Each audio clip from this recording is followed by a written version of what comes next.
Adopted.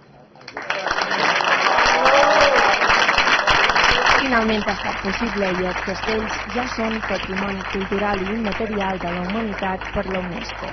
La notícia va arribar després d'un dia llarg, durant el qual es va celebrar la 5a sessió del Comitè Intergovernamental per a la Salvaguarda del Patrimoni Cultural i Immaterial de la Humanitat.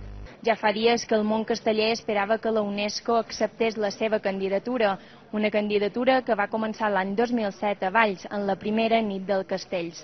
El desig s'ha complert aquí a Nairobi, on els castells han passat a engrandir la llista representativa del patrimoni de la humanitat, juntament amb el cant de la sibil·la, la dieta mediterrània i el flamenc. Aquestes 4 candidatures provinents de l'estat espanyol i acceptades finalment per la UNESCO ja formen part d'un grup exclusiu de menys de 300 elements de tot el món reconeguts per la seva singularitat.